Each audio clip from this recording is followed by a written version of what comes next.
The topic for my presentation today is relevant to the contemporary situation, and the name of my topic is Nurturing the Future. And we are all engrossed in developing our future, thereby participating in our own self-creations. So how we perceive our daily life with appreciation, gratitude and joy, or irritation, regret and negativity, exactly describes what we will be tomorrow. And the name of topic, Nurturing the Future, contains two very heavy words. These are nurturing and the future. So we have to discuss this topic in two parts, in 2 points. These are: what does future means to us, and how do we nurture for our future, and what are the challenges we are likely to face. So after that, as a result, we go to our conclusion. So future means events that will or are likely to happen in time to come. Or future means, future is the form of a verb used in speaking of action that has not yet occurred. And these basic questions, how do we nurture for our future and what are the challenges we are likely to face, these basic questions are the causes of anxiety in our daily life. Today we are gathered here to understand the topic according to Gurdwara, as well as to define what nurturing for the future is in the intellect of common people. So what does future means to us? Someone says very beautiful words: the future starts today, not tomorrow. Because the future depends on what we do at the present. And we just heard the Shabad from our Ragi Jatha, Bhai Taminder Singh ji, which is related to our topic, nurturing the future. And we are gathered here to developing the future of our spiritual life. We just heard a Shabad from our Ragi Jatha, which is related to our topic. The wordings of Shabad is from the Bani of Guru Arjan Sahib Ji Maharaj on page 629 in Rag Sorat in Shri Guru Granth Sahib Ji Maharaj. The wording of Shabad as follows. Guru Sahib Ji says, Aage sukh mere mita, pache anand prabh kita. In this Shabad, Guruji teaches us how we can make our future. Guruji says, if we live peacefully now, then our future will be full of bliss. So I'd like to share some common examples from our daily routine life to explain the meaning of future. What is future? When one's walking, steadiness of one's front foot depends on the strength of one's rear foot. So if one's rear foot represents the present, then front foot stands for the future. Which means one's future depends on one's present deeds, actions and thoughts. And as we all know, a second passes in an instant. Their time series represents the present and the future. A second passes in an instant, and 60 seconds develop into a minute. 60 minutes make an hour, and a couple of 24 hours turns into a day. 30 days develop into a month, and 12 months become a year. So a single second represents the present, and the rest of the time stands for the future. I'd like to share an anecdote from the life of Guru Nanak Sahib Ji Maharaj, referring to the future. One day, Guruji asked his followers, what is the span of one life? Then one of his followers replied, Guruji, according to your Bani, according to your Shabad, Jeso Varya Jeevan Khan, it's approximately 100 years. Then Guruji smiled and asked, has anyone something different to say? Then another follower replied, Guruji, according to me, it's approximately 50 to 60 years. Then Guruji responded smilingly, are you sure no one will die before the age of 50 years? Then immediately another follower asked Guruji, Guruji, what is your explanation of span of life? Then Guruji replied, span of life is a single breath. Hum aadmi ha ikdami, mohlat mohat na jana. And we do not know when it will come to an end. And when we read Gurbani, we will come to know teachings of the Almighty help us to live a blissful life. And Gurbani teaches us to create a balance between a spiritual and a social life. Although Gurbani based on the future, but it is mentioned as the present. Because the future will come in everyone's life in the form of the present. Once again, I repeat these words. All the Gurbani of Shri Guru Granth Sahib Ji Maharaj is based on the future, but it is mentioned as the present because the future will come in everyone's life in the form of the present. So be sincere and aware of your present deeds and actions, because one's future depends on the present. Live in the present and it becomes your future. Surrender to what is, let go of what was, and have faith in what will be. Someone say very beautiful words. Someone's sitting in the shade today because somebody planted a tree a long time ago. I'd like to share with you why we have selected this topic, nurturing the future. There are some common questions in our mind. For example, people say, why my children do not respect me, or why the future generation has changed. So the answer to these questions is because our way of thinking has changed. We have to emphasize on our future generation, and we are always aware about it. Therefore, if we compare our life and lifestyle with the previous times, so we realize how we are developing ourselves daily. You can see on the slide Singapore downtown in 1960 and 2016. Everything has changed in the last few years. Even our transportation system has also changed.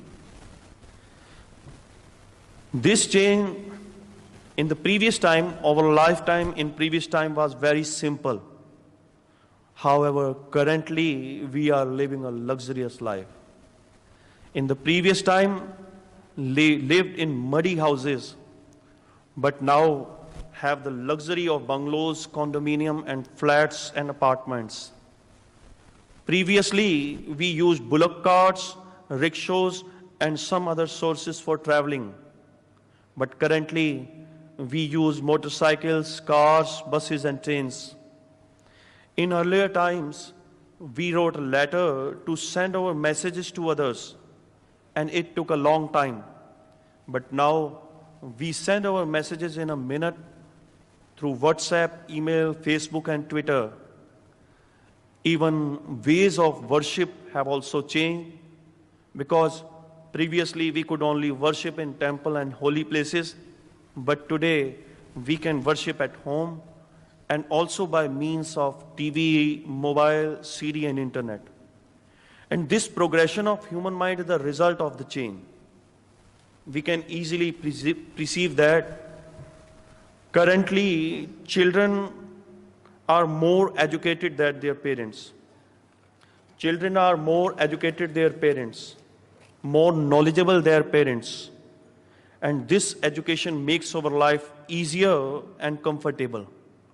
For an example, previously, we spent a couple of days to reach somewhere. But today, a person can have his breakfast in India, lunch in Bangkok, and the dinner in Australia. But do these developments give us peace of mind? Are we contented?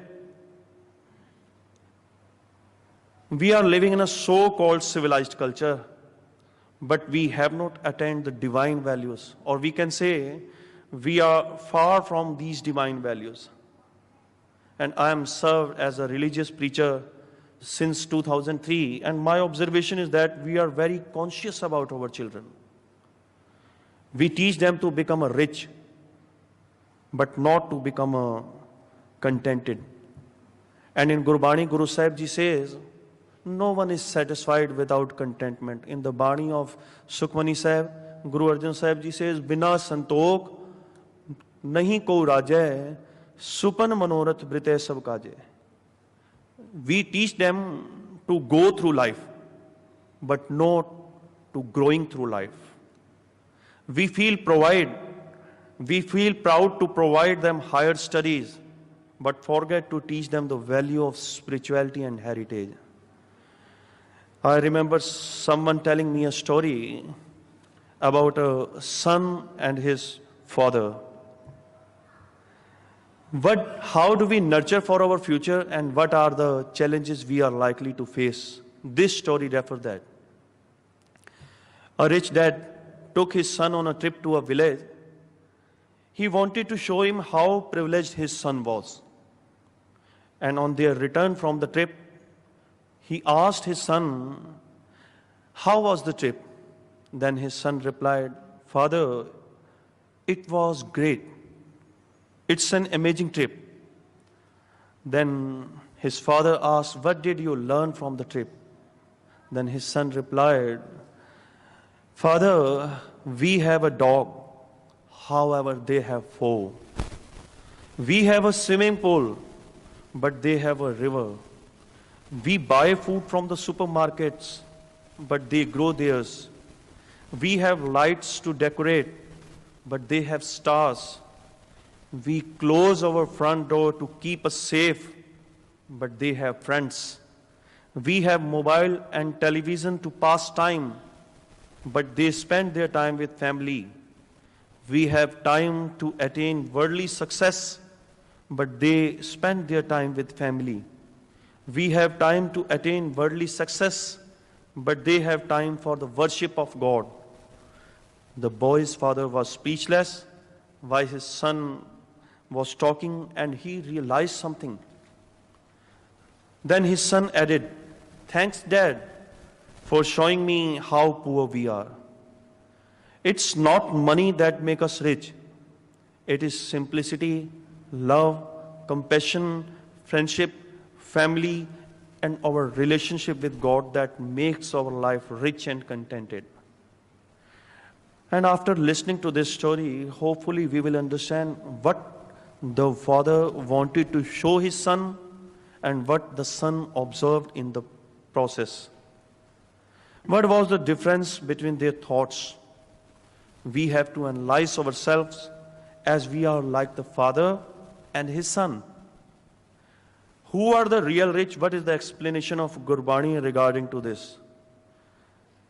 Baba Amardas Ji in the Rag Tanasri, Guru Amardas Ji says, Se tanvant har naam liv laye, gur pure har tan pragasya, har kirpa te vase manaye. Guru Sahib Ji says, one who remembered the Almighty while going through life, one who always remembered to thank God after any worldly success and says, I have attained these achievements with grace of the Lord.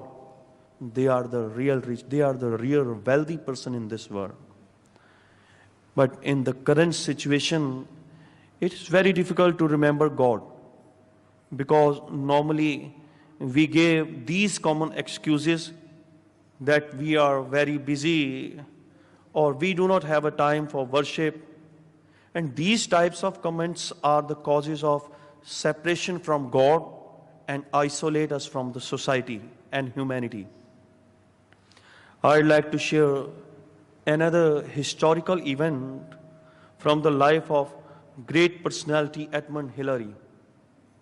When Edmund Hillary reached the peak of Mount Everest, he felt blessed as he was at the top of the world.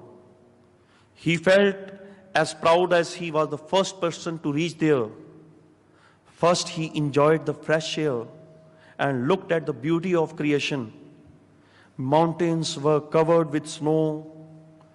Clouds touched his face with cold air. But after a while, he felt that everyone was below him and everything under his feet when he was at the top of this world. However, immediately loneliness overpowered him and he realized that this success has separated him from his family, friends, and society. And we can understand from this fact that sometimes worldly success makes us arrogant and we feel that we are superior to others. And this thought isolates us from society. And when he descended, he understood that way to the world is going down. And after this achievement, he was able to conclude that how this world is important for human being or humanity. It means whenever you achieve any success, be humble and remember Almighty Vaheguru Ji forever. And remember that this success was given by the Almighty. Then people will love you more and they will also pray for your success in the future. And in Gurbani, Guru Sahib Ji says, Daate, daat rakhi hath apne, jis paave tis dei. Or in Gurbani, Guru Sahib Ji says, So kyun bisre, jin sab kich diya. When we read the Gurbani of Shri Guru Granth Sahib Ji Maharaj, we will understand Guru Nanak Sahib Ji Maharaj delivered the same message to the Siddhs and Yogis at Sumer Parbat. Guruji showed them isolation from society is not a way to attain spirituality. It is to maintain the balance between social and spiritual life. But in the race of such type of worldly success, we have made ourselves selfish, self-centered, egoistic, and ugly. That's why in the current life, most of the people cannot enjoy what they have, but are jealous about what their relatives or neighbors have. And these type of thoughts ruin the value of relationship, friendship, family, as well as importance of God from our life. So, in Gurbani, Guru Sahib Ji says, whenever we attain only worldly success, jab kach paave, tab garab karat hai, maya gayi, tab rovan lagat hai. So in the conclusion, I'd like to conclude my discussion with a short reference from the life of Principal Ganda Singh Ji. But before this, our topic is nurturing the future. So we have to emphasize what is our future. You can see the picture on slide. Our grandparents is the past. We are present, and our coming generation is the future. So we have to save our generation, we have to save our future. One day a Sikh asked a question to Principal Ganda Singh Ji, what was the best time or a period to teach spirituality to our children? Then Principal Ji replied, it was 20 years before their birth. The Sikh was shocked and asked how it was possible. Then Babaji replied, if parents live their life according to their religious values and spirituality, then there is no need to teach a child, because the child would have learned from their parents. This signifies that we have the capacity to raise a peaceful generation and develop a peaceful world, beginning with ourselves and passing the values to our children for their well-being. Learn the ways to tap your ability to influence those whom we meet in the coming weeks, months, and years to become Guru-oriented. And our future depends on the present, and that means conserving the present is nurturing the future. Or we can say, future is not tomorrow, future is now. So the main responsibility for our children, for our future generation, is the parents. And in Gurbani, Guru Sahib Ji Maharaj gave the special place to parents. Guru Sahib Ji says, Gurudev Mata, Gurudev Pita, Gurudev Swami Parmeshwara. The place of the importance of parents in the life of a child is like a God.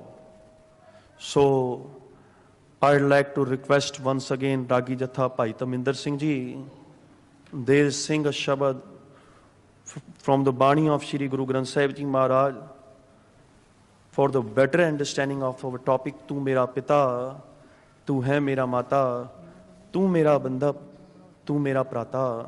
Vaheguru Ji Ka Khalsa, Vaheguru Ji Ki Fateh.